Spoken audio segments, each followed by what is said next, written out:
안녕하십니까? 예수선교의 설교방송 시간입니다. 오늘 설교방송은 구약성경 느헤미야 6장 15절부터 7장 3절의 말씀을 가지고 방해를 이겨내고 예루살렘 성벽 재건 공사를 마친 느헤미야 선지자라는 제목으로 예수선교의 조은찬 목사님의 설교가 있겠습니다. 말씀에 많은 은혜 받으시기 바랍니다.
오늘 봉독할 성경 말씀은 구약성경 느헤미야서 6장 15절부터 7장 3절 4절까지입니다.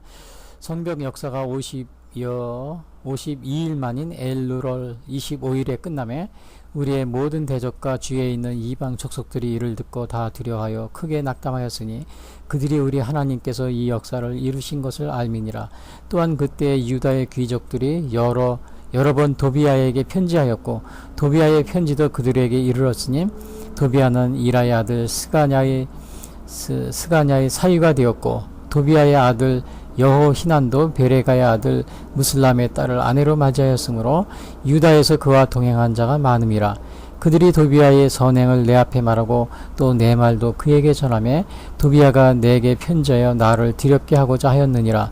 성벽이 건축됨에 문짝을 달고 문지기와 노래하는 자들과 레이 사람들을 세운 후에 내 아우 하나니와 영문에 관한 하나냐가 함께 예루살렘을 다스리게 하였는데 하나냐는 충성스러운 사람이요 하나님을 경외함이 무리 중에 뛰어난 자라. 내가 그들에게 이르기를 해가 높이 뜨기 전에는 예루살렘 성문을 열지 말고 아직 파수할 때에 곧 문을 닫고 빗장을 지르며 또 예루살렘 주민이 각각 자기가 지키는 곳에서 파수하되 자기의 집 맞은편을 지키게 하라 하였노니 그 성읍은 광대하고 그 주민은 적으며 가옥은 마치 건축하지 못하였음이니라. 오늘 부르실 찬송은 새 찬송가 352장입니다.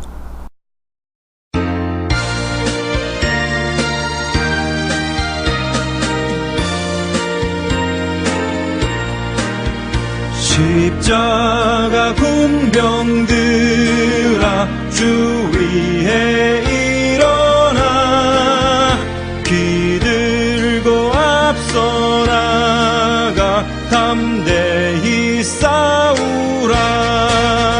주께서 승전하고 영광을 얻도록 그 군대 거느리사 이기게 하시네. 십자가 군병들아 주 위에 일어나 그 나팔 소리 듣고 곧 나가 싸우라. 수 없는 원수 앞에 주 따라갈 때 주 예수 힘을 주사 강하게 하시네. 십자가 군병들아 주 위에 일어나 내 힘이 부족하니 주 권능 믿으라. 복음의 갑주 입고 늘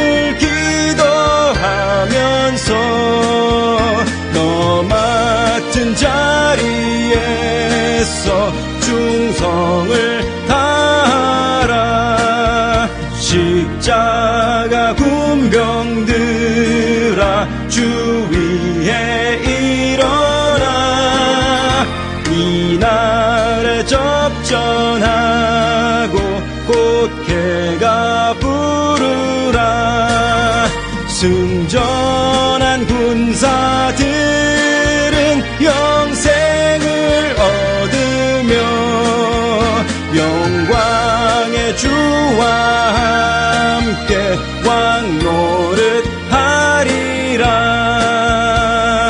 아멘.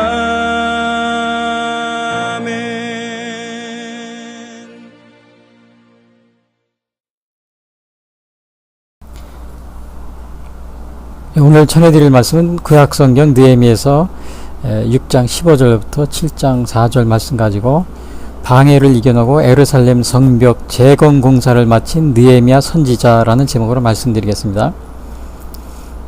오늘 제가 방송해드릴 말씀은 제 제목에 나온 그대로입니다. 방해를 이겨내고 예루살렘 성벽 재건 공사를 마친 느헤미야 선지자. 이 제목에 다 나와 있어요. 오늘 방송의 요약입니다. 자, 느헤미야서는 에스라서하고 한 권 같이 된 책이다 이렇게 말하는 분도 있어요. 근데 이제 따로따로 우리 성경에는 기록이 되어 있습니다. 느헤미야가 그러니까 바벨론의 포로가 된 거는 유다가 망한 거예요. 그 북이스라엘은 먼저 망했어요. 그리고 유다가 망한 거는 기원전 586년. 그리고 1차 포로 기한, 스룹바벨에서 1차 포로 기한이 538년, 그러니까 50년 지난 다음에 1차 포로 기한이 있었고요. 그 다음에 에스라가 2차 포로 기한이 있었어요. 그때가 458년이었어요. 그러니까 1차와 2차 사이에는 거의 80년 정도 차이가 있어요. 그리고 거의 한 20년 후에, 한 20년 정도 지난 다음에 3차로 느헤미야가 444년도입니다. 기원전. 마지막 포로를 3차 포로 기한이라고 합니다. 그러니까 포로로 잡혀간 지 150년이 지났대요. 이게 지금 오늘 느헤미야가 포로로 잡혀간 지 150년 지난 다음에 그 조국 예루살렘으로 돌아와서 성을 재건하는, 참 이거 대단한 일입니다. 150년이 지난 다음에. 우리 일본 식민지 됐을 때 일본에 끌려간 사람, 한국으로 돌아온 사람 얼마 그렇게 많이 안 돌아왔어요. 대부분은 거기 다 살고, 지금 뭐 우리가 일본 식민지 해방된 지 오늘 이번에 거의 한 73년 4년 됐는데, 만약에 150년 지난 다음에 일본에 있는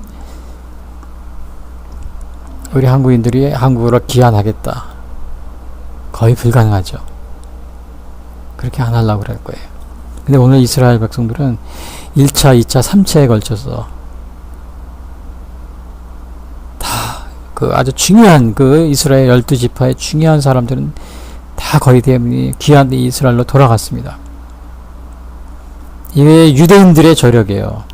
자기 조국을 물론 여러 가지 죄로 인해서 정말 제약된 삶을 살고 그랬지만은 하나님을 기쁘게 하지 못한 삶이 많이 있었어요. 그러나 이렇게 포로 생활에서도 다 이렇게 고국으로 돌아가서 다시 이스라엘을 재건하려고 한다는 사실,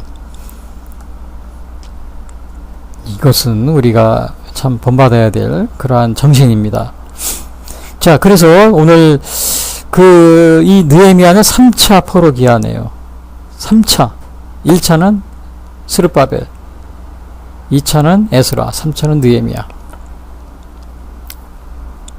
근데 스룹바벨은 와서 성전을 지었어요.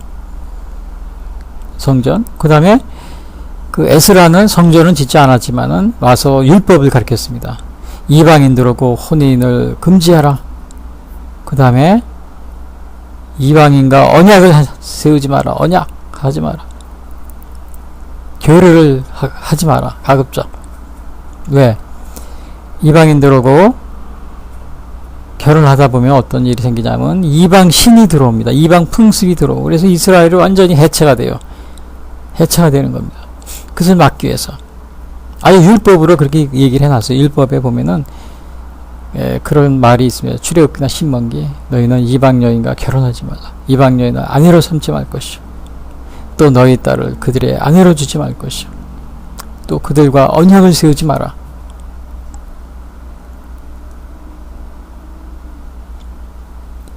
이렇게 이방 신들이 아주 그 지역이 완전히 그 이방 신들로 그 철저하게 그냥 물든 곳이었기 때문에 그런 겁니다. 뭐 적당히 믿는 그런 곳이라면은 그렇게 좀 경계를 덜 해도 되겠죠. 아주 철저하게 이방신에 빠진 지역이었다. 그게 조금만 접촉만 해도 거기에 물들어 가지고 오는 겁니다. 이스라엘 백성들이. 물론 뭐 요즘에도 남북 뭐 서로 왔다 갔다 방문하고 그랬지만은 뭐 회담한다고 그랬지만은 그 뭐 거기 또 200명이나 되는 이렇게 많은 사람이 또 같이 따라가고 그런 것 같은데 뭐 200명인지 아니면 100명, 50명인지 100명인지 하나 제가 신문에 200명으로 봤어요. 저는 항상 그럽니다. 북한 방문하는 거 자제하라고 그럽니다. 자제하라고 그래요. 왜냐? 그 2,500만 북한의 주민들이 다 김일성 사이비 종교 신자들입니다. 철저한 신자들이에요. 김일성 사이비 종교라는 건 제 얘기가 아니에요. 이미 세계 10대 사이비 종교로 종교를 연구하는 분이 분류를 해놨어요. 그래서 저도 그냥 그거를 그렇게 얘기합니다. 제 임의대로 하는 게 아니고.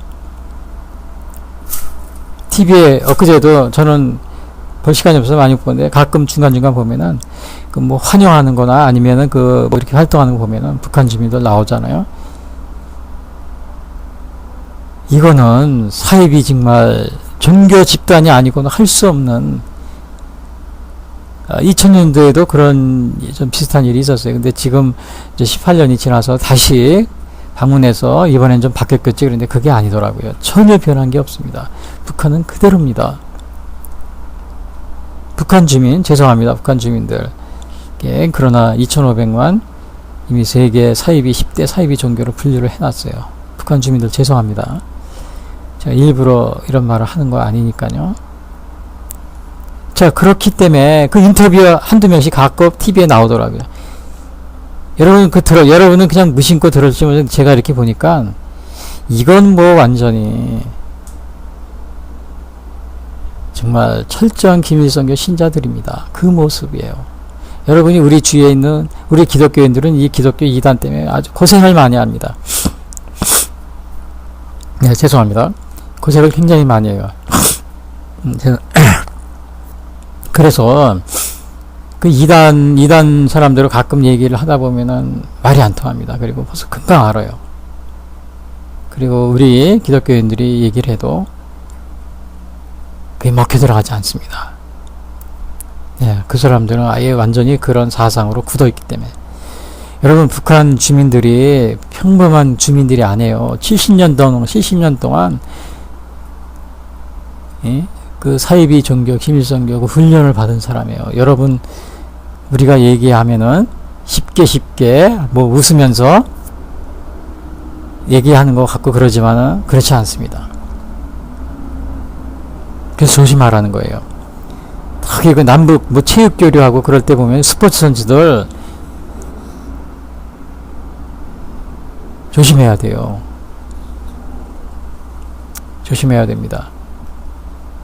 그냥 보통 사람들이 아닙니다. 북한 사람들은.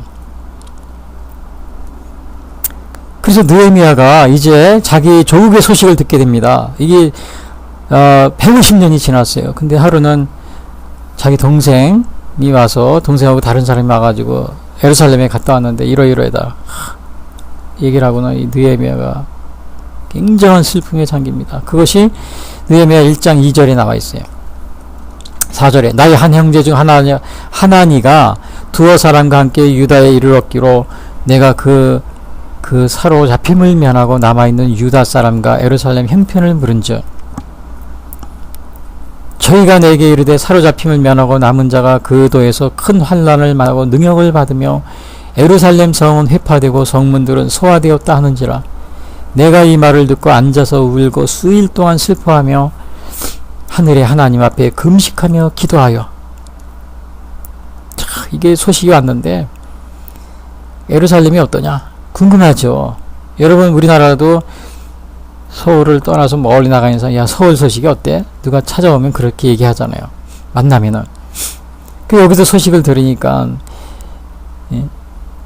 그 예루살렘이 다 회파되고 성문들은 다 소화되고, 그러니까 느헤미야가, 에스라는 뭐라 그랬냐면, 에스라는 너무 놀래가지고 그냥 넋을 잃고 앉아 있었다고 그랬어요.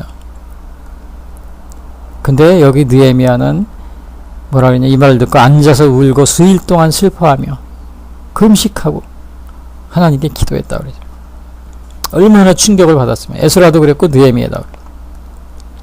유다가 망한 지 150년이 된 그 후에 소식을 들은 거예요. 그 페르시아에서. 네, 죄송합니다. 자, 이렇게 그러니까 근심에 잠겨 있었어요. 그냥 그 느헤미야는 아주 그 페르시아에서 고위직 관리였었어요. 왕이 아주 굉장히 총애하는. 그러니까 근심에서 하루는 왕이 느헤미야에게 무슨 일이 있는 것이냐? 왜 이렇게 얼굴이 수심이 가득하냐?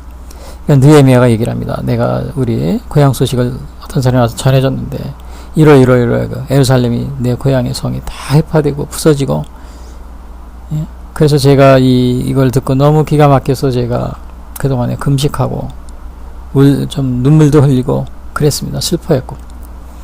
그러니까 이 아닥사스다 왕이었어요. 당시에 이 아닥사스다 왕이 그 느헤미야에게 가서 느헤미야가 요청을 합니다. 내가 그 성을 고치고, 예? 좀 고칠 수 있게 해주십시오. 그러니까 아닥사스다 왕이 허락을 해줘요.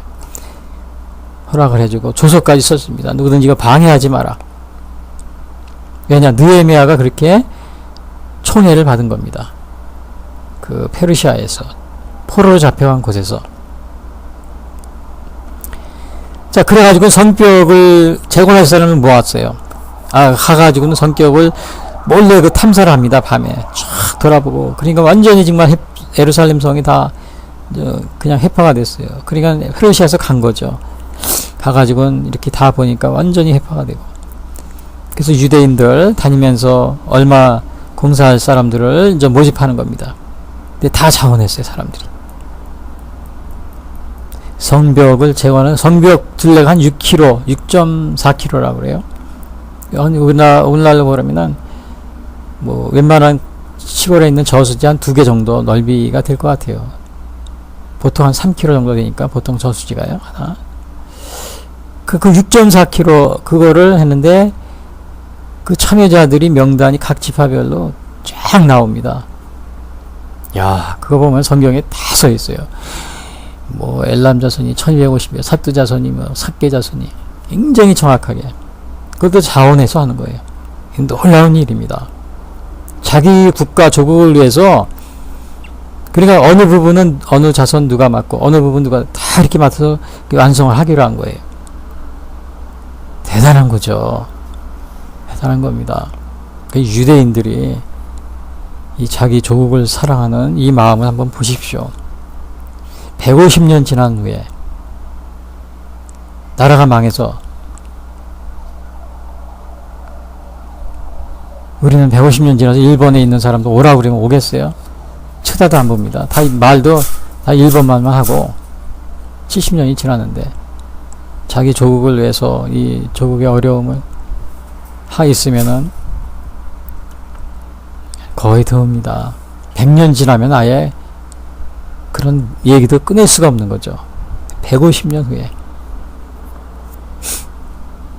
그런데 이제 성벽 재건을, 그러니까 구역을 담당하게 됐어요. 근데 성벽 재건을 하려고 그랬는데, 오늘 이거는 6장 이전의 겁니다. 제가 앞에 부분을 제가 말씀드리고 있는 겁니다. 그래서, 근데 이 방해하는 사람이 있어요. 방해하는 사람. 그게 누구냐? 산발렛과 도비아라는 사람이 이 방해를 하기 시작합니다. 산발렛, 도비아. 그러니까 4장 1절에 보면 이런 말이 있어요. 산발렛이 우리가 성을 건축한 다음을 듣고 크게 분노하여 유다 사람을 비웃으며 자기 형제들과 사마리아 군대 앞에서 멸하여 말하여 가로되 이 미약한 유대 사람들이 하는 일이 무엇인가? 스스로 경고케 하려는가? 죄사를 드리려는가? 하루에 피력하려는가? 소화된 돌을 흙무더기에서 다시 일으키려 하는가? 비웃는 겁니다. 이거는 산발렛이. 또 오히려 분노했다고 그랬어요. 야, 전원들이야. 그래서 그 전원들이, 죄송합니다. 하는, 그 당시에는 그런 말을 썼을 거예요. 저놈들이 어디다 성을 건축해? 막 화를 내는 거예요. 또 비웃었다고 그랬어요. 근데 그 산발렛에 같이 그렇게 반대하는 사람이 그냥 도비아가 있어요. 산발렛과 도비아. 도비아는 뭐라 그랬냐면요. 암몬 사람 도비아는 곁에 섰다가 가로되 저들의 건축하는 성벽은 여우가 올라가도 곧 무너지리라. 이거 조롱하는 거죠. 여우가 올라가도 너희들 무너져. 뭐해로 해. 이렇게 막 그 얘기를 해도 계속 짓고 있어요. 그러니까 그 반대하는 사람들이 야 이거 안 되겠다. 대개는 거기 이방인들이 걷죠. 그 같이 이방인들도 와서 살고 막 섞여 살고 그러니까. 그 중에 유다인들도 반대하는 사람이 있어요. 포로로 잡혀가는 사람 중에. 자, 그들이 이거 하도 계속 느헤미야가 건축을 시작하니까는 그 다음에는 무력으로 막으려고 그래요. 이렇게 칼을 들고 와서 막 쫓아내고 그러려고 못하게 하려고. 벌써 느헤미야가 그걸 알고서는 기도를 합니다. 하나님 도와주십시오. 기도를 하고 방법은 뭐예요? 보초를 세웠어요. 그 보초를 세워가지고 이 무기를 가지고 와서 방해하려고 그러면 보초를 이제 무장을 한 거죠. 막고 그러면서 한 거예요. 이게 얼마나 이 고난이 많은 거예요. 이 성벽을 완성하는데 이렇게 힘이 들었어요. 그런데 17장에 그래서 이런 말을 합니다. 4장 17절에 한 손으로 일하고 한 손으로 그러니까 성을 건축하는 자와 당부하는 자는 다 각각 한 손으로 일을 하며 한 손에는 병기를 잡았는데 그러니까 일을 하면서 싸우면서 일했다는 거예요. 병기라는 게 뭐예요? 무기. 그러니까 그 무기를 일하면서 옆에 두고 있다가 적군이 오면은 방해하는 사람이 그 무기를 들고 막 가서 또 싸우는 거예요. 쫓아내고. 싸우면서 일하는 거예요. 옛날에 우리 대한민국에 우리 1945년 6.25 사변 후에 그런 일 했잖아요. 한 손엔 망치 들고 한 손엔 총 들고 싸우면서 건설하고 우리 그렇게 한 거예요. 또 학생들은 뭐야? 일하면서 공부하고 되게 다 그렇게 했죠. 자, 그러니까 이것도 안 돼요. 그러니까 무력으로도 안 돼요. 그래서 또 하는 거예요. 그러니까 야, 이 도비아 산발렛이 야, 또 이제 그런 거예요. 세상 속으로 하면 저놈들 죄송합니다. 놈이라고 그랬을 거예요. 저놈들 대단한데 끈질기구나 끈질겨. 그러면 이번엔 느헤미야를 꼬셔가지고 끌어내가지고 유인해가지고 죽일 계획을 짰어요. 그래서 어떻게 했냐면은 느헤미야에게 편지를 씁니다. 이렇게 써가지고 느헤미야 씨 여기 어디로 나와서 우리 좀 의논 좀 합시다. 거기가 이름이 뭐냐면 오너평지라고 그랬어요. 오너평지 한 촌에서 만나자. 나오면 죽이려고 그랬던 거예요. 느헤미야를. 느헤미야는 나 지금 일 바쁘다고. 그리고 또 좀 낌새가 이상하니까 가겠어요. 안 간 거죠. 나 바쁘니까 못 간다고. 그런데 또 보내네요. 또 보냈어요. 두 번째 편지. 두 번째도 나 바쁘다 못 간다. 세 번째가 또 옵니다. 세 번째도 나 못 간다. 끝인 줄 알았는데 네 번째 또 왔어요. 편지가. 저 평지에 한 촌으로 나와라. 너하고 아주 얘기할 게 있다. 겁내지 말고 그냥 오십시오. 이런 식으로 했겠죠. 느헤미야가 또 안 갔어요. 그러니까 이게 지금 유인해가지고 죽이려고 그랬는데 이것도 안 되고, 그러니까 이게 산발락과 도비아가 이것도 안 되고, 그러니까 그 다음에 생각한 것이 뭐냐? 이번에는 5번째 편지를 보낸 거예요. 뭐라고 해서 네가 왕이 되려고 거기 성을 세우는 거지, 성벽을 세우는 거지, 다 한다. 내가 저 페르시아 거기다 연락을 해가지고 네가 반역을 하려고 그런다고, 내가 얘기하려고 그런다. 그 느헤미야가 나는 그럴 사람이 아니다. 나는 반역하고 그 관계가 없다. 그래서 계속 또 성벽을 쌓는 겁니다. 계속 공사를 했어요. 이것으로 끝인 줄 알았는데 이게 또 시작을 했네. 누구냐? 거짓 선지자 스미야라는 거기 선자가 있어요. 이게 느헤미야도 잘 아나 봐요. 왜냐하면 그 스미야 집에도 찾아갔으니까요. 하루는 스미야 집에 갔는데 그게 스미야를 그 산발렛이 돈을 주고 매수한 거예요. 저 느헤미야를 이렇게 해가지고 성전에 숨게 하라. 그러면 옛날에는 성전에 아무나 못 들어갔거든요. 지성소나 이런데 들어가면은 굉장히 비난을 받고 그런 거죠. 그러니까 아마 그렇게 되면 성벽을 못 찍을 것이다. 못 건축할 것이다. 그래서 이 스미야를 통해서 돈을 줍니다. 그래서 스미야가 가서 그럽니다. 왔을 때, 느헤미야 선지자님, 지금 저 산발랏이 당신을 잡아서 정말 해칠지도 모릅니다. 그러니까 빨리 지금 숨으십시오. 저 성전에, 그 성벽, 그 예루살렘 성 안에 성전이 있었잖아요. 수르바벨 성전. 거기 가서 숨으십시오. 근데 사실 그 지성소에 아무나 못 들어가는 거예요. 근데 느헤미야는 안 갔어요. 이번에도 안 속은 거죠. 정말 이거 하나님이 도우신 거죠. 만약에 우리 같은, 저 같은 경우도 만약에 한 번이 아니고 2번, 3번, 4번, 5번 이렇게 넘어갔을지 모릅니다. 한 3번까지 하다 또 와서 또 꼬시면은 아이 뭐 그래지. 또 주위 사람들 그럴 거야. 아이 한번 가보세요. 그럴 수 있었을 텐데 이 느헤미야는 아주 끝까지 그들하고 같이 하지 않았습니다. 끝까지. 마지막에 성전을 완공했는데 이 얼마나 감격스러웠겠어요. 이것이. 그것이 오늘 6장 15절 오늘 읽은 겁니다. 제가 이제 이게 본론으로 들어갑니다. 6장 15절. 예? 앞에 부분이 이 얘기가 이러한 사연이 있었던 거예요. 그러니까 완성을 했는데 며칠 만이나 52일 만에.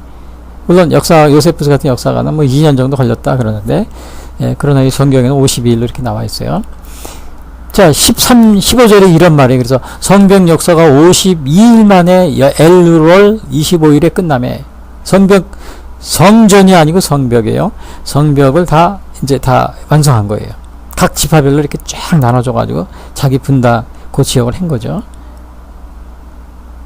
자, 성전을 완공했는데 이 산발랏과 도비야 또 이 반대하는 사람들이 그렇게 이걸 못하게 했는데 이 성전을 완공했거든요. 그러니까 나중에 뭐라 그러냐.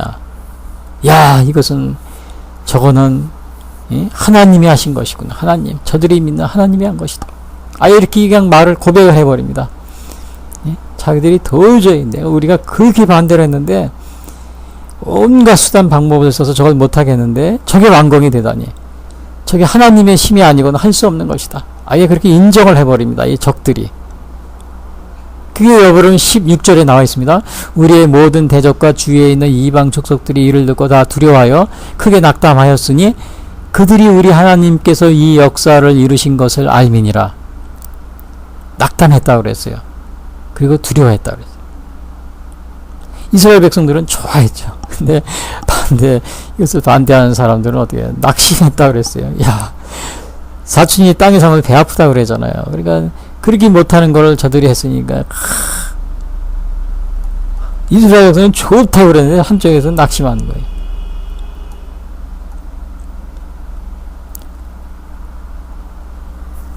오늘 이것이 성벽을 방해하던 자들이 하나님이 도우셨다. 이런 고백이 안 믿는 사람에게서 나오는 거예요. 하나님을 안 믿는 사람들 이런 고백을 할 수 있다는 거. 그러니까 우리가 신앙생활하는 걸 보고 믿지 않는 사람들이 야, 저 기독교인들이 믿는 하나님은 정말 살아계셔. 그러니까 이런 일이 일어났지. 그런 고백을 할 수 있을 정도로 또 우리는 우리의 그 신앙생활에서 모범을 보여야 됩니다. 예? 믿지 않는 사람들이 야, 저 사람들 정말 대단해. 나도 교회에 가야겠어. 나도 예수님 믿어야겠어. 그렇게 하는 전도도 있어요. 우리가 꼭 말로 하는 전도도 있지만 우리가 삶 속에서 우리가 하나님의 그 영광을 드러내면은 자연히 그렇게 고백이 나오게 됩니다. 안 믿는 사람도. 그러면 어떻게 돼요? 아이, 나도 교회 가야지. 사실 그렇게 해서 교회 다 전도한 교회에 나온 사람 많이 있어요. 우리 옆집에 누구 보니까 야, 정말 저 하나님이 살아계신 것 같구나. 저들의 생활이 어쩌면 저렇게, 그러면서 나온 분이 간증할 때 보면 많이 있습니다. 전도 예수님 믿으라고 한마디 얘기 안 했는데도 그냥 우리의 행위와 이런 걸 통해서 전도가 된 거죠. 그러니까 느헤미야가 이렇게 온갖 방에 이스라엘 백성들이 똘똘 뭉쳐가지고 이 성벽을 완성하니까, 야, 저 하나님이 하신 것이다. 뭐 믿는 사람 자들이, 유대인들이 한 것이 우리가 이렇게 하나님의 일을 할 때 보면은 이 방해하는 이것이 항상 존재합니다. 방해가 없을 수가 없어요. 느헤미야도 이렇게 적들의 아주 방해가 굉장히 심해도 굴하지 않고 믿음으로 끝까지 성벽을 완성합니다. 성벽을 완성해. 그러니까 이게 그거를 반대하는 적들도, 야, 하나님이 진짜 저거는 저들의 하나님이 하신 것이야. 그렇게 인정을 하게 된 거죠.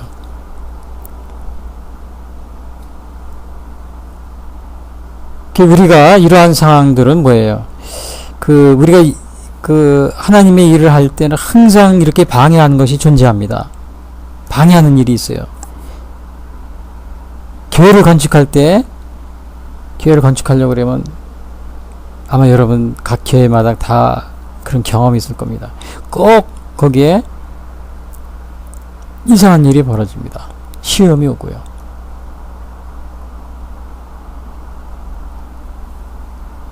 또 교회를 열심히 잘 믿어보려고 이렇게 하는데 갑자기 이상한 시험이 닥쳐오고 막 그럽니다. 그럴 때 우리가 그걸 신앙을 포기하거나 또 하나님이 주어진 그러한 역사를 포기하거나, 하나님께서 우리에게 인도해 주시고 지시해 주신 그러한 사명이라면 끝까지 그거를, 아무리 어려운 일이 있어도, 느헤미야가 그거예요.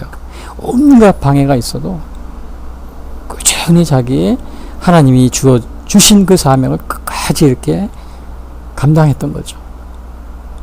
결국은 그의 적들도 아주 인정할 수밖에 없는, 하나님이 계신 거야. 그러니까 저렇게 됐지. 제가 엊그제 신문을 보다 보니까 어느 목사님이 해외에서 유학을 하시고, 어떤 목사님이 한 50대 초반인데 국내에 와서 이렇게 다 외국에서 공부도 하고 뭐 박사하기도 하고, 그렇게 이제 국내에 와서 이렇게 있는데 그만 불치병에 걸린 겁니다. 고칠 수가 없어요. 불치병이래. 제가 병명은 제가 말씀드리지 않겠지만요. 그러니까 이제 처음 1년 초기에는 그냥 이렇게 휠체어 타고도 이렇게 설교를 하고 그랬는데 이제는 더 이상 못하고, 그 정도로요. 말을 해도 무슨 말인지 알아들을지 못하는 게 굉장히 심한 거죠. 그러니까 오늘 내일 그건 기다리는 거예요. 그런데도 그 목사님은, 내가 이러한 건강한 예수님을 믿는 사람에게도 이렇게 아플 수 있다. 그렇다고 해서 하나님을 원망하거나 불평하거나 그런 게 전혀 없다. 감사한다.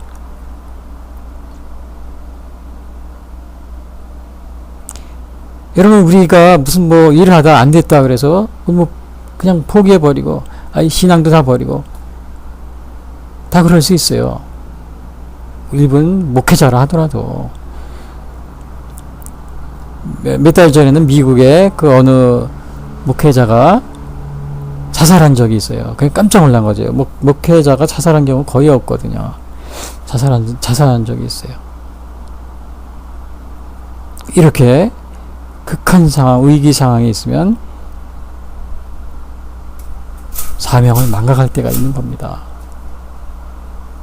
그러할 때도 실망하지 말고 꾸준히 나가야 되는 거죠. 그러니까 오늘 그 집사님도 TV에도 나오고 굉장히 정말 말기암에 시달리고 있다가 너무 감동적인 이야기가 많아서 TV에서도 소개한 적이 있었어요. 몇 년 전에, 1, 2년 전에. 그런데 정말 얼마 전에 세상을 떴어요. 40살 젊은 나이에. 세상을 떴는데, 그분도 그 인터뷰한 기사를 보니까 내가 아프지만, 정말 믿는 사람이지만, 내가 이렇게 질병으로 인해서 아프지만, 그렇다고 해서 내 믿음을 버리거나 나는 예수님에 대한 신앙에 오히려 더 예수님을 더 사랑하게 되고, 내가 그러게 됐다.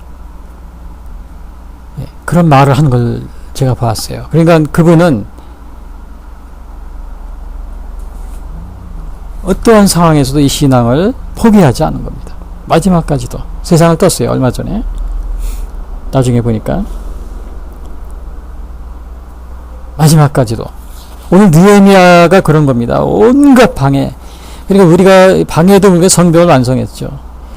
목숨까지도 위험했죠. 오늘 우리 신앙생활 하다 보면 온갖 종류의 시험과 어려움이 다가와도 거기에 굴하지 말고 마지막까지 하나님께 의뢰하고 하나님을 믿고 최후 승리를 얻는 겁니다. 최후 승리를 얻어요. 자, 오늘 여기에서 제가 이 첫 번째 말씀드린 것은 이렇게 느헤미야의 대적들도 느헤미야가 아주 그냥 끈질기게 성벽을 완공하는 걸 보고 하나님이 있구나 고백했다는 사실. 두 번째는 뭐냐? 여기서 알 수 있는 것은 이거는 뭐 본받을 만한 일이 아니에요. 우리가 좀 조심해야 돼요. 조심해야 될 게 있어요. 그게 뭐냐? 그 느헤미야가 이 성벽을 완공하는데 이 자기를 방해하는 사람 중에 아주 간첩이 있었다는 겁니다. 간첩. 자기 동족 중에 자기 동족에 의한 간첩 스파이가 있어가지고 아주 자기가 어려웠다. 그 얘기를 합니다.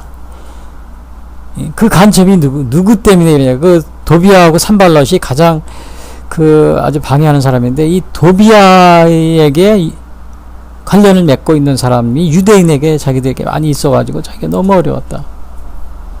그럼 도비아가 어떻게 해서 그 간첩의 그 끈앞을 심었느냐? 유대인에게 결혼을 통해서 혈연 관계를 맺어가지고 자기가 유대인의 유명한 사람하고 가문하고 결혼하고 딸하고 또 자기의 아들을 또 유대인의 그 유명한 가문의 딸을 데리고 오고 또 자기 딸도 그 가문으로 시집을 보내고 그것이 오늘 나온 것이 그 17절입니다. 또한 그때 유대의 귀족들이 여러 번 도비아에게 편지하였고 도비아의 편지도 그들에게 이르렀으니 편지를 서로 주고받은 거예요. 유대인들로 도비아는 방해하는 사람이었고 성벽 재건을. 근데 그 사람하고 서로 왕래하면 이게 골치 아픈 거예요. 왜냐? 성벽 재건에 대한 정보가 흘러나가거든요. 간첩이나 마찬가지죠. 유대인들이 간첩의 역할을 한 거죠. 스파이 역할을 한 거예요. 그러니까 이게 18절에 보면 이런 말이 있어요. 도비아는 이라의 아들 스가냐의 사이가 되었고 그러니까 도비아의 아들 여호히난도 베레가의 아들 무슬람의 딸을 아내로 맞이하였으므로 이 무슬람이라는 것은 유대인 아주 유명한 그 사람이에요. 그러니까 이러한 아주 유대인의 지도자들하고 결혼 관계로 이렇게 맺어지게 되니까 서로 정보를 주고받고 하겠죠. 성벽 건축에 대한 걸. 그러다 보니까 그 다 알게 되니까 어떻게 성벽 건축을 막는 겁니다. 막는 거예요. 그러니까 느헤미야가 그것 때문에 나 고생 많이 했다. 19절에 그럽니다. 그들이 도비아의 선행을 내 앞에 말하고 또 내 말도 그에게 전하며 도비아가 내게 편지하여 나를 두렵게 하고자 하였느냐. 도비아가 느헤미야에게 이게 협박도 하고 그런 거예요. 다 사정을 아니까 이렇게 하는 거 하지 마라. 막 이런 식으로. 자기가 유대인들을 혈연 관계로 이렇게 내통할 수 있는 이 간첩, 오늘날 보면 간첩 비슷한 거죠. 이런 거를 네트워크를 이렇게 만들어 놨기 때문에.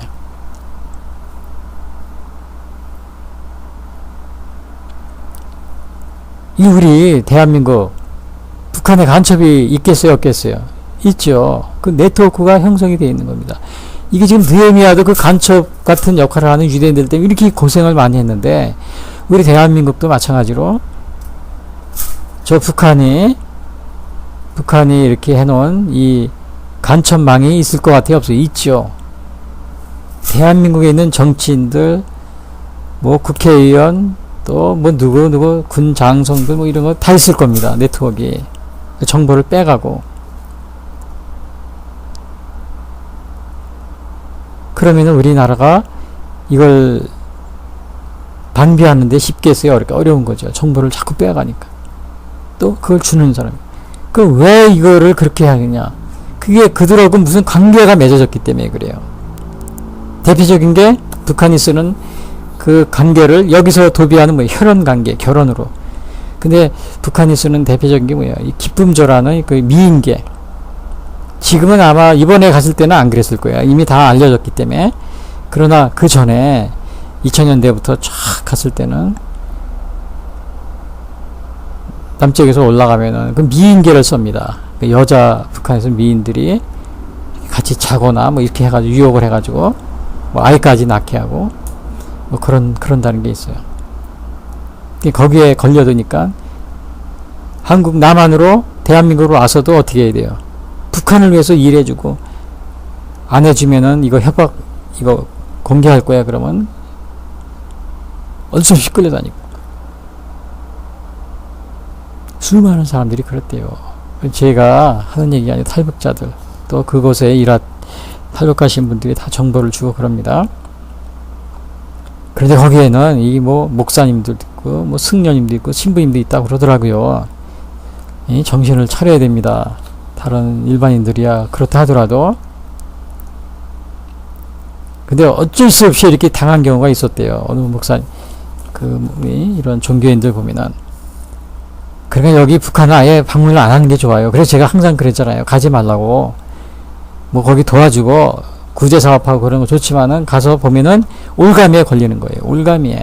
이 도비아가 유대인들을 그런 식으로 해서 올가미에 잡아놓고 걸려가지고 혈연 관계로 정보를 빼내가는 거예요. 그러니까 느헤미야가 내가 그 도비아가 이렇게 내통을 해가지고 너무너무 내가 성벽을 짓는데 너무너무 어려웠다.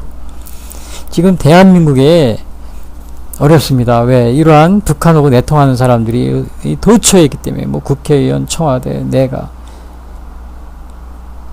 또 법원, 군인, 일반 또 이 사업가 뭐 개성공단 10년에 거기서 사업하고 들락날락 했던 사람들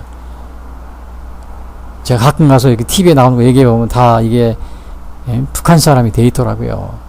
남한 대한민국 사람인지 아니면 북한의 김일성교를 추정하는 사람인지 구별이 안 됩니다. 자기도 모르게 이렇게 간첩 중간에서 역할을 하는 사람이 많이 있어요. 특히 그 고위층 정치인들일수록 더 그럽니다. 우리나라는. 자, 그래서 이 느헤미야가 저 이방인들을 우리 자기 신변을 위협합니다. 또 유대인들의 공동체가 자꾸 무너집니다. 그러니까 그 느헤미야가 성벽을 쌓았다는 건 뭐예요? 어떻게 보면은 뭐 폐쇄적인 거, 또 뭐 우리 조선시대는 세국 정책 그런 거니까 이게 나쁜 것이다. 우리가 그렇게 생각해서는 안 된다는 사실을 여기서 이게 보게 됩니다. 그렇기 때문에 하는 게 아니에요. 여기서는 그 자기의 공동체를 보존하기 위해서 그 외부의 그 나쁜 우상숭배라든지 풍습으로부터 유대의 공동체를 보존하기 위해서 이렇게 성을 쌓고 그거를 어떻게 열어두지 않습니다. 성을 지키게 합니다. 왜? 성을 안 지키고 그냥 놔두면은 막 이방인들이 들어와서 우상을 또 그리고 풍습이 왔다 갔다 하고 막 그러거든요. 그래서 오늘 여기 나오는 7장에 보면은 보초를 쓰게 합니다. 성벽이 건축됨에 문짝을 달고 문지기와 노래하는 자들과 레위 사람들을 세운 후에 그러니까 보초를 쓰게 한 거예요. 그 다음에 그 담당자를 배정해 줬어요. 내 아우 하나니와 영문의 관원 하나냐가 함께 예루살렘을 다스리게 하였는데 하나냐는 충성스러운 사람이야. 하나님을 경외하는 사람이라. 그러니까 믿음이 좋은 사람을 지키게 한 겁니다. 그리고 느헤미야가 그럽니다. 절대로 성문 꼭 지켜라. 잘 지켜라. 그리고 아무나 들어오지 못하게 하고 대신 거기 뭐라 그랬냐면요. 내가 그들에게 이르기를 해가 높이 뜨기 전에는 예루살렘 성문을 열지 말고 밤에는 닫아두는 거예요. 너무 적들이 침입하니까. 그냥 아직 파수할 때 그 문을 닫고 빗장을 지르며 또 에루살렘 주민이 각각 자기가 지키는 곳에서 그가 배당을 줬어요. 여기는 누가 지키고 누가 지키고 자기 집 가까운 곳에 가서 지키게 하고.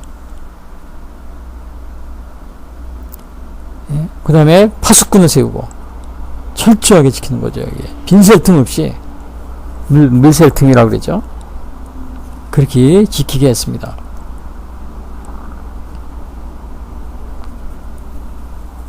예, 적들은 항상 기회를 노리고 있어요. 이것은 예? 그 에루살렘이 그 성문을 열어놓고 지키질 않으면 에루살렘에 평화가 없어요. 왜? 이방인들이 완전히 그냥 들어와서 적들이 들어와서 다 혼란스럽게 하기 때문에.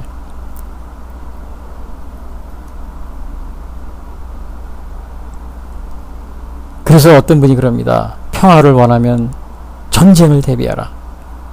그런 말이 있어요. 자, 에루살렘이 이거 성벽을 쌓고 파수꾼을 세웠어요. 아니, 평화를 원하는데 웬 파수꾼을 세웁니까? 야, 파수꾼 쓰지 마라. 성문을 매닫아 열어. 원래 평화가 그런 거 아니에요? 성문도 열고 파수꾼 그런 게 뭐 왜 평화 아니야? 너 파수꾼 쓰면 우리 사람들이 보고 겁먹고 그러니까 평화가 깨져. 파수꾼 쓰지 마라. 그렇게 안 했습니다. 이 느헤미야는 보세요. 성문도 제 시간에 나 밤에는 꽉 닫아두고 열지 마라. 아침에도 일찍 열지 말고 해가 높이 떴을 때 열어라. 적들이 숨어 들어올지 모르니까. 파수꾼은 꼭 세워두고 교대하고 그러는 거 조심하라. 그 사이에도 들어올 수 있어. 적들이 침입할지 모르니까. 그래서 베드로전서 5장 8절 9절에 근심하라 깨어라 너희 대적마귀가 우는 사자같이 두루다니며 삼킬 자를 찾나니 너희는 믿음을 굳게 하여 저를 대적하라. 이는 세상에 있는 너희 형제들도 동일한 고난을 당하는 줄 압니다.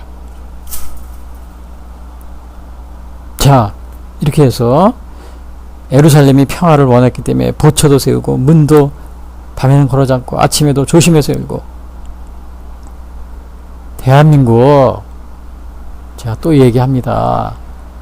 엊그제도 무슨 뭐 신문 기자회견인데 이번에 대통령이 방문하니까 뒤에다 뭐 평화를 뭐 평화 이렇게 써놨더라고요. 휴전선에 보초 쓰는 거 지피 다 없애고 서해안 공동 어로 구역을 해요. 그 북한의 어선들은 그 군인들이 민간인 복장해가지고 저 지금 평택 앞바다까지 저 안산 앞바다 여기에 경기도 다 이렇게 왔다 갔다 하게끔 했어요. 거기서 뭐 훈련도 하지 말라 그러니까 완전히 이제 북한 배들이 그까지 와서 왔다 갔다 하면서 그 사람들은 민간인 복장으로 고기 잡는 척하다 언제든지 상륙할 수 있어요. 뭐 철조망 다 헐어버리고. 왜?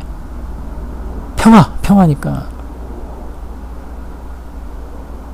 에루살렘 성이 왜 평화를 원하는데 보초를 세웁니까? 평화를 원하면 세우지 말아야죠. 느헤미야가 성문을 왜 닫습니까? 열어두지. 성문을 닫았어요. 그래야 평화를 지킬 수 있었던 거예요. 그러니까 평화를 원하면 전쟁을 준비하라 그런 겁니다. 지금 우리나라는 반대로 하고 있어요. 다 문을 열어놓고 보초는 쓰지 말라고 그래요. 예? 심지어는 비행 금지 구역까지 설정했더라고요. 20km 후선선 20km 전방에 비행이 정찰기 뜨지도 못하게.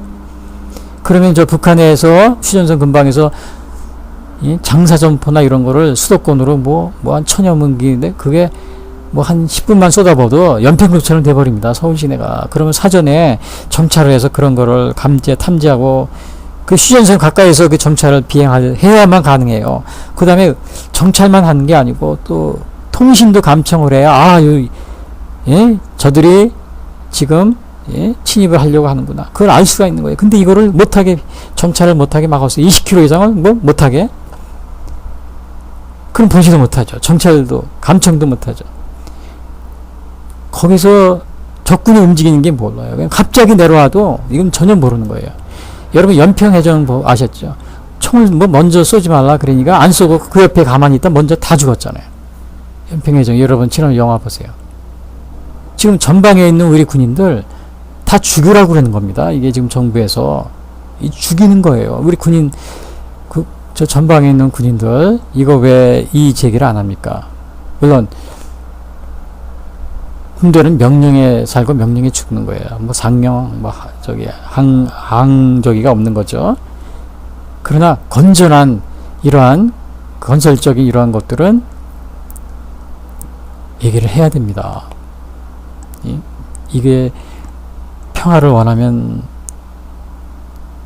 우리의 성문을 굳게 지켜야 되는 거예요. 보초도 서야 되고. 여기 느헤미야가 보세요.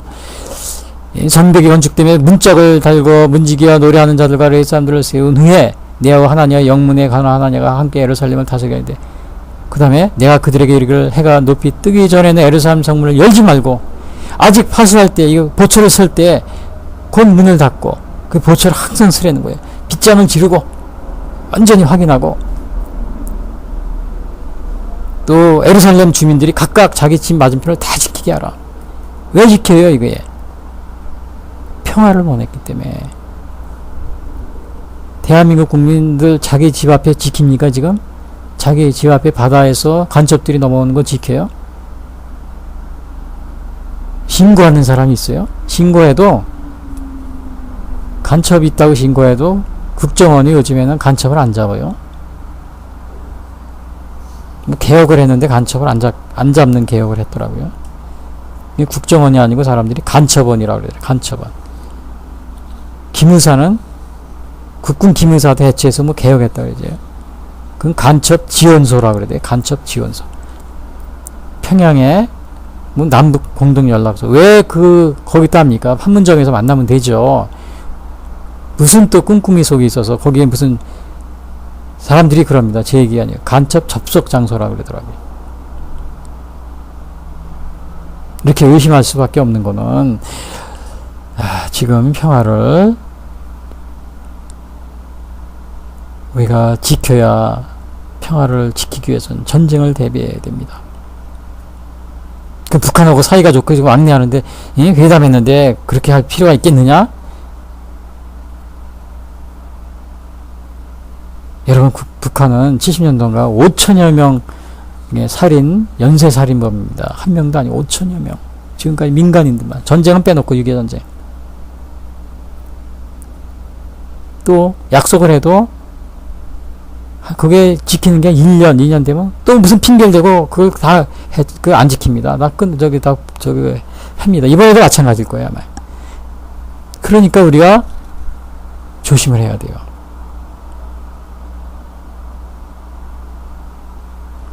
자, 우리 오늘 여기에서 이 성문을 든든히 지킨 느헤미야 선지자 그렇게 지켰어요. 밤새도록 24시간 밤낮으로.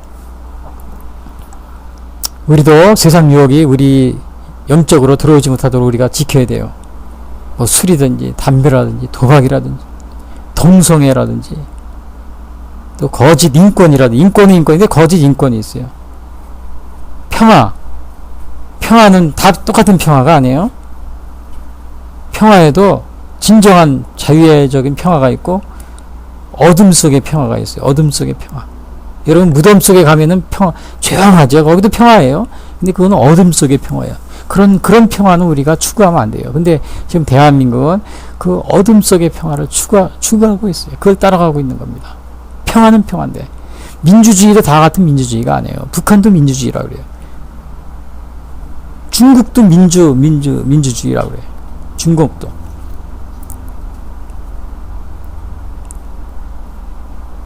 구별을 해야 돼요. 그런데 또 민주화라고 그래서 다 민주화가 아니에요. 거짓 민주화가 있어요.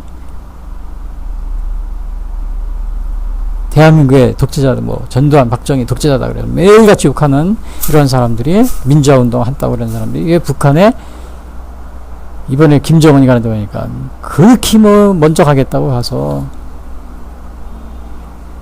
거기에 대해서 독재자라고 얘기를 안 합니다. 오히려 그러니까 거짓 민주화가 되는 거예요. 제가 할 얘기가 많이 있어요. 그러나 오늘 시간이 없어서 길게 할 수는 없고 제가 어제 이번에도 깜짝 놀란 거는 왜 이게 평화가 거짓 평화냐? 이 무덤 속의 평화입니다. 지금 우리나라가 평화 그러는 거지. 그러니까 그걸 조심하라는 거예요. 민주화는 민주화가 아니고 거짓 민주화이기 때문에 그걸 우리가 추정하면 안 된다는 거죠.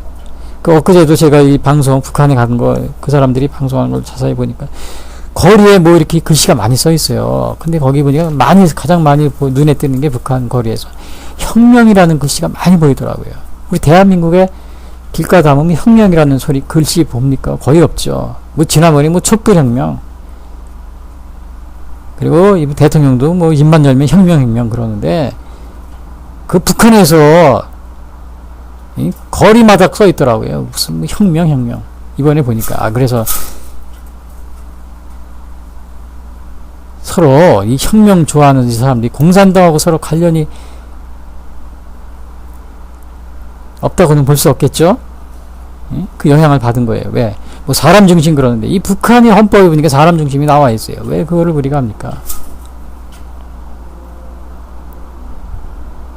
자, 우리가 이러한 영향으로부터 마음의 유혹을 우리가 지켜야 됩니다. 그렇지 않으면은 안 되는 거죠. 오늘 느헤미야가 성문을 꼭 보초를 세우고, 근데 반대로 지금 우리 대한민국에는 평화를 원한다 그러면서 이런 보초도 못 쓰게 하고 성문도 열어놓고 지금 그러고 있고, 또 평화를 추구하는데 이게 진짜 평화가 아니고 그 무덤 속의 평화, 저 북한이 가지고 있는 그 무덤 속의 평화, 그 평화라고 하는 거예요. 그들만의 누리는 공산당원만 누리는 평화, 무덤 속의 평화죠. 나머지 대중들은 다 노예가 되어 있는 그걸로 지금 가려고 하는 겁니다. 그 평화이기 때문에 우리가 조심해야 돼요. 자, 우리 이게 지금 이러한 우리 정문을 든든히 지키게 여기서 그것을 우리가 배워야 됩니다. 그래서 오늘 제가 결론적으로 말씀드리면은 지금 우리 대한민국 이 느헤미야가 애국자입니다. 그래서 제가 이 대한민국 상황을 많이 얘기를 했어요. 저도 이 에스라와 느헤미야 자기 조국을 위해서 이렇게 나라를 사랑하고, 저도 이걸 하다 보니까 이 대한민국 우리 현실에 대해서 많이 얘기를 했는데 이게 좀 기분 나쁜 생각하지 마시고, 저는 정치인이 아닙니다. 여당도 아니고 야당도 아니고 또 정치인 관련된 것도 없고, 제가 뭐 이승만을 뭐 얘기하고 박정희를 얘기하니까 이게 뭐 여당이 아니냐, 저 관련이 없어요. 여당에 제가 관련이 전혀 없습니다.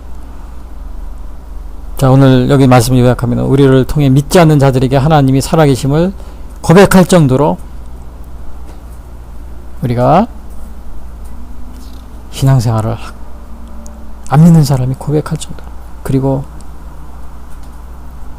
우리 살아가면서 내통자들을 조심해야 돼. 이 내통자들은 세상 유혹이에요. 간첩, 우리 여기 도비아라는 이 간첩이 있어가지고 유대인들 정보를 빼가가지고 그냥 방해를 했잖아요. 우리 자유민주주의 대한민국이 나가는데 이 간첩들이 많으니까 지금 우리나라가 지금 혼란해졌어요. 지금 혼란해졌습니다. 북한하고 내통한 간첩들이 많아서. 그것도 지도자급에서 그게 많아요. 본인들이 생각하기에 내가 간첩이다 그래서 빨리 자수하시고 더 이상 그러한 저 무덤 속의 평화를 따라가려고 하는 그런 걸 버리세요. 그리고 거짓 민주화, 우리 대한민국의 민주화 운동하셨던 분들은 제가 여러 번 얘기했지만 민주화가 아니에요. 공산화 운동했던 분들입니다. 우리 국민들 속으면 안 돼요. 왜? 민주화면은 독재자는 세상에 어느 누구라도 다 그거를 잘못했다고 얘기를 해야 되는데, 이 북한의 김일성은 찬양하고 김정일을 찬양하면서 민주화 독재자를 뭐 얘기할 자격이 있습니까? 그건 거짓이죠. 그러니까 절대로 거의 뭐 우리나라는 90% 이상이 이 공산화 운동가들의 민주화 운동. 그 민주화 운동했다 그러면 저거는 공산화 운동한 사람이구나 이렇게 생각해도 무방할 정도로, 더군다나 우리나라는 민주화 운동했다 그러면 되게 저 사람은 김일성교 신자이거나 아니면은 김정은을 추종하는 그런 사람이다. 거의 틀림없습니다. 뭐 열이면 열. 그 중에 아닌 사람도 있겠죠. 거의 대부분이 그렇습니다. 그 국민들 속으면 안 됩니다. 그리고 마지막으로 성문을 튼튼히 지켜야 돼요. 방어를 잘해야 되고, 평화를 원하면은 전쟁에 대비해야 돼요. 느헤미야가 예루살렘 성의 평화를 원했기 때문에 그 성벽을 든든히 지켰어요. 문을 걸어 잠고. 그리고 이방인들하고는 교류를 하지 마라. 결혼도 하지 말고, 가까이 하지 말고. 뭘 어디 재벌들을 데리고 북한을 갑니까? 그 사람들은 지금 다 가면은 간첩처럼 내통하게 만들게 그럴 위험이 있는데, 보니까 차범근 감독도 가 있더라고요. 거기 북한을 좋아하는 정치인들만 가면 돼요. 그거 쫓아가지 마세요. 제가 이렇게 하는 거는 그분들이 미워서 그러는 게 아니고, 오늘 성경에 나오보니까 너희들은 이방인으로 결혼하지 마라. 그들로 교통하지 마라. 그들에게 문을 열어주지 마라. 그리고 보초를 서라. 다 그런 얘기잖아요. 조심하라. 너 왜 조심을 안 합니까? 지금 그래서 우리나라가 지금 안보가 무너지고 있어요. 제가 할 얘기가 많은데 제가 시간이 없어서, 또 경제도 무너지고 있고, 또 수많은 5만 명이 넘는 이 간첩들이 지금, 내청자들이 골수 분자가 5만 명이니까 그 외에 더 많이 있겠죠. 여러분 조심해야 됩니다. 느헤미야, 이 나라를 사랑하는 느헤미야 선지자, 자기 조국을 얼마나 사랑했는지.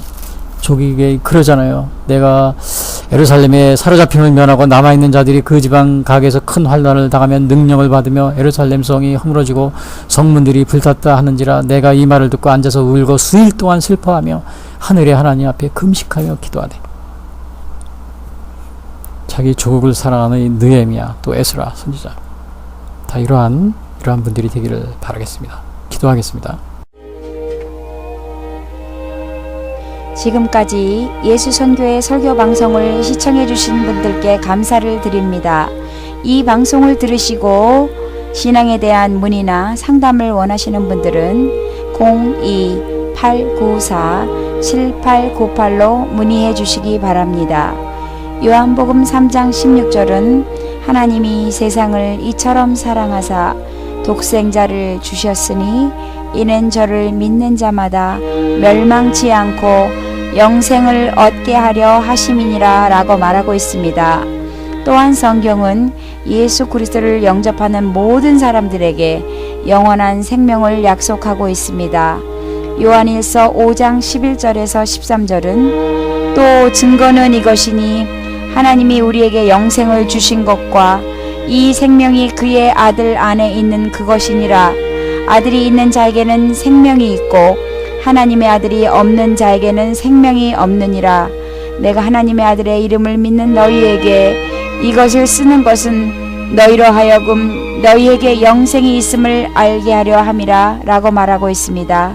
아직 예수님을 영접하지 못하신 분들은 이 시간 주님을 영접하시기를 바랍니다.